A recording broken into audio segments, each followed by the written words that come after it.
Guys, welcome back to my channel. It's Sunday today, so it's supposed to be a vlog today, but I had to scrap the video that I had going up today for what I'm about to say now. I honestly don't intend for this video to be too long, like that's the plan. I'm honestly very exhausted. I'm also mentally exhausted, and I've thought about like filming this. I've just gone back and forth. I woke up this morning with the intention to film this video, and it's 5:04 p.m. I just didn't want to do a video for the sake of doing a video. I wanted to come here and say something that would actually help, and not just say something for the sake of saying something. You know, I've never shied away from using my channel, like my platform, to speak up or speak out against things that I feel are unfair, unjust, or wrong. I've been doing it even when they are not social causes, like even if they are things that maybe just affect a select group of people. But then with this particular one, I think that the reason why I struggled so much is because like what I'm about to talk about or just share really quickly with you guys is something that we've been talking about for a very, very, very long time. It's almost like every other month there's a reason to bring this up, there's a reason to protest, there's a reason to just like say something on this matter, but after every single thing we say, nothing happens. Everybody makes a lot of noise, people talk about it on social media, and then nothing happens. The only thing that I'm very grateful for right now is that this time around, like, you know, a lot more people are talking about it outside the shores of Nigeria. I've seen a lot of like non-Nigerian celebrities lend their voice. I have also seen that, you know, the particular hashtag that we've been using for this trended like, or at a point was even trending in a lot of countries at once, #1. So that is good. I'm very, very grateful. But just to give anyone who doesn't really understand, because a lot of people who live in Nigeria already know what this video is about or for. We're dealing with police brutality here in Nigeria. It's something that has just been going on for years and years and years. Our biggest problem right now is a unit in the Nigerian police force called Sars. It's the Special Anti-Robbery Squad, I think. And this particular unit was initially created to fight armed robbers, like armed robbers, people who would literally go to rob people armed. But that's not what they've been doing. Just to a lot of young Nigerians, the minute we even hear the name of this particular unit, it's just they incite so much fear. You know, they are known for stopping young people randomly on the road, going through phones. I have heard personal accounts from people who have talked about how these people stop them and they even make you go to your like go to the bank, withdraw money to give them. Like sometimes the stories that you hear, like there really isn't anything that separates them from the armed robbers that they are supposed to fight.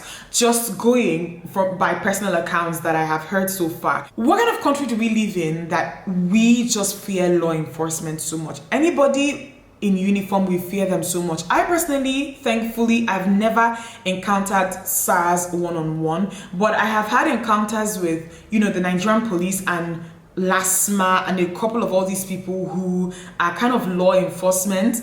And in the situations where I've had issues with them, it's never that I've broken any law. It's because they just wanted to mess around with whoever that they picked randomly, which happened to be me. So this is the type of country that we live in, and we don't know how like bad. Sometimes I feel like Nigerians don't know how abnormal and how bad this is until you find yourself in a situation, or even in a country where I remember one time a long time ago, you know, this was in the UK, and me and a group of friends, we had gone for this show. And you know, when there are shows, there's always police around just trying to control the crowd. And I remember we were walking towards one direction and I saw law enforcement like agents, I saw police officers in the UK, and my automatic reaction was just to turn back. Like I was like, let's go take another route. Like we don't want to take this route because there's police there. And I remember that they were looking at me weird, you know, like, did you do anything? What are you scared about? What are you worried about? But then this is literally how the average Nigerian reacts when we see law enforcement. These are people who are supposed to make you feel safe. And I remember that episode all the time because it just made me realize that we don't even know how deep our trauma runs sometimes in this country because we don't have anything to compare it to. Our leaders are so disconnected. I've watched some interviews by, you know, some people in the police, and I remember one of them were talking about how, oh, that some of the people who are protesting against SARS, or some of these young people who are protesting against SARS, are criminally minded. And I'm like, how do you see somebody walking on the road who has not done anything to hint? You know, it's one thing that you guys are suspecting a group of people for fraud, or that you're suspecting that some people do fraud, and you kind of bust a particular place where they're all camping. That's not what you hear. So people have died, guys. There are lists of people circulating online who have just died randomly for no good reason. Just SARS killed them. They see a young person holding like an iPhone an iPhone 11 Pro Max or just any fancy smartphone, and they're like, oh, how can you afford this? You can only afford this if you're a thief. Why are you dressed like this? Why do you have your ESPS? Why this and why that? And with guys, you know, I've had situations, or you see it happen on social media sometimes, when families announce, or even not, some of them don't even make it social media, like families are frantic looking for their children.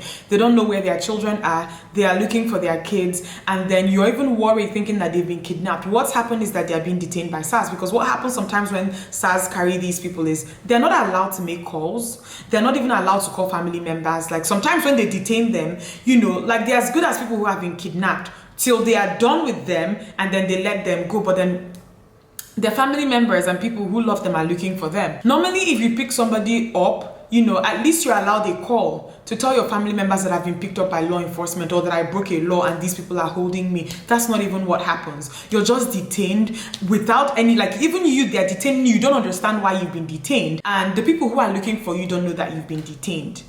Do you guys understand? Like, there's nothing about them that screams law enforcement. I've also seen like pictures and videos of some of these people, like the way that they are dressed. They're not dressed like law enforcement people. And then I know that they can come and argue from the angle of, oh, they're kind of doing undercover work and they want to be able to nab criminals without them suspecting. But then if you see some videos of them arresting people, like the whole thing just does the mind in. Our leaders are so disconnected, like I was trying to say at a point, because some of these things that they say, or what they use to justify some of the things that some of these people do to us, they don't make sense to me.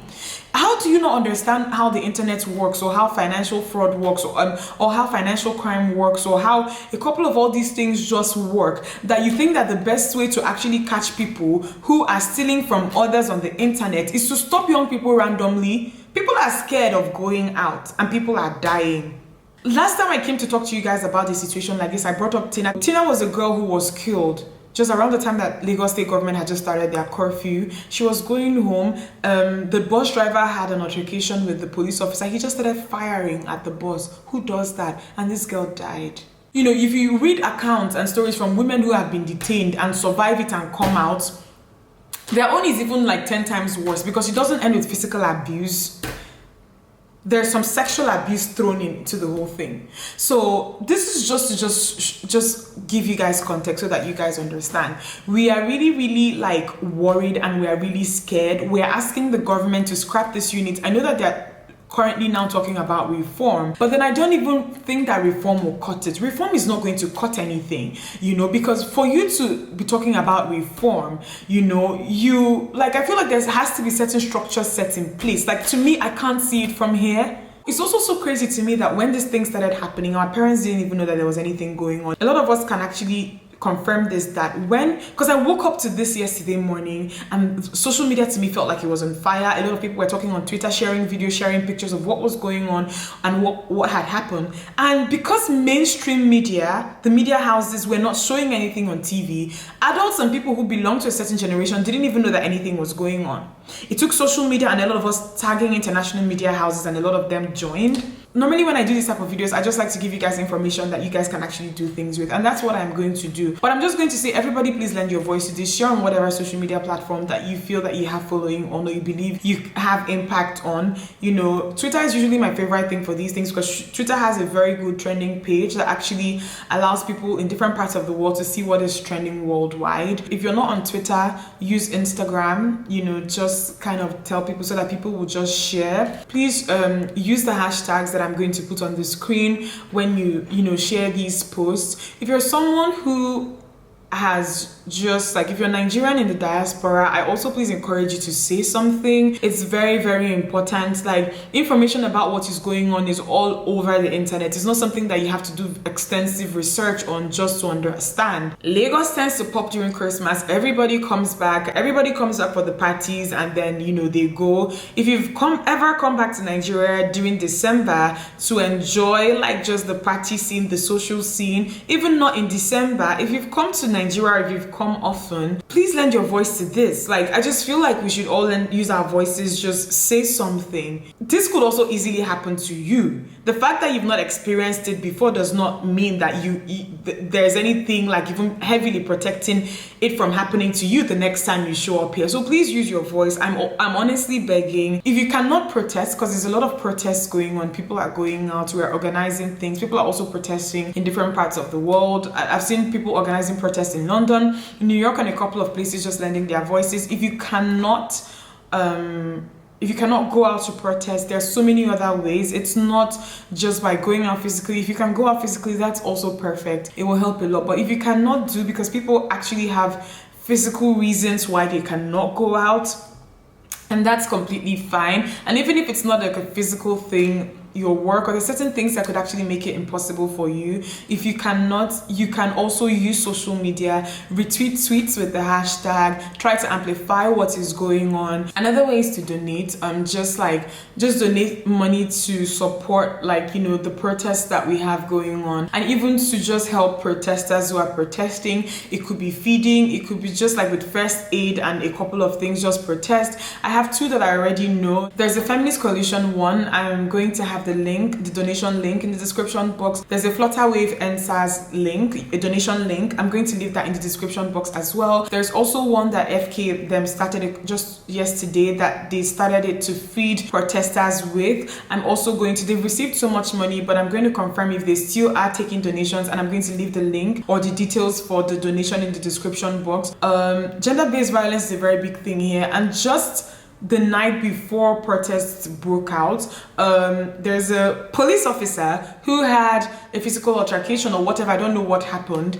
with his significant other, his wife, and this man, this evil man, this bastard shot this woman in the mouth. I saw the videos and I saw the pictures, like my whole day, like that was one of the first things I saw when I woke up yesterday, and it scattered my whole day. You know, she can't even breathe properly right now. And this is what happens when you give people who are just power drunk guns. They have guns and they're easy to do whatever. So he shot this woman. Her name is Joy Eze, and it also happened just as the protests were starting. So at the beginning there was a little bit of confusion, because we actually thought that, you know, she was shot during the protest, but she wasn't. She was shot by her husband, who was a mobile police officer. So I am also going to leave the donation link in the description box so that you can donate to Joy Eze if you would like. There's also a change.org petition that is currently open right now. Please go and sign it. It is not going to take you 5 minutes. Just sign it. It's a petition to end Sars. Lastly, I'll encourage everybody to please call your lawmakers. I said this the last time that I did the video that I did on gender-based violence when we were dealing with it here in Nigeria at the beginning of lockdown.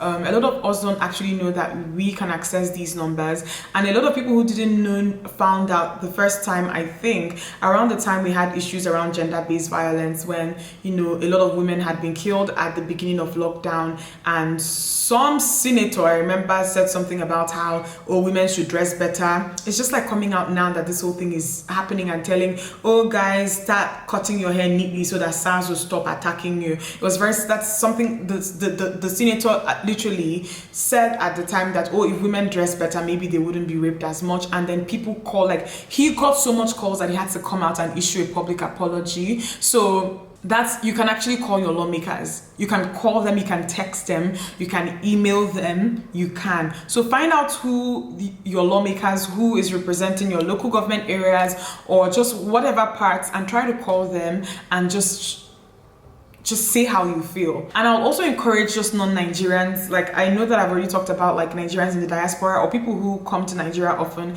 Even if you're not Nigerian and, you know, you enjoy Nigerian food, or you enjoy content from Nigerian creators, please lend your voice to this. I'm not going to say like it's like an exchange of whatever here, but I know that, you know, we tend to be very, very vocal here. Nigerians also, I have seen us come through for people when things happen. Please support Nigerians in this if you can.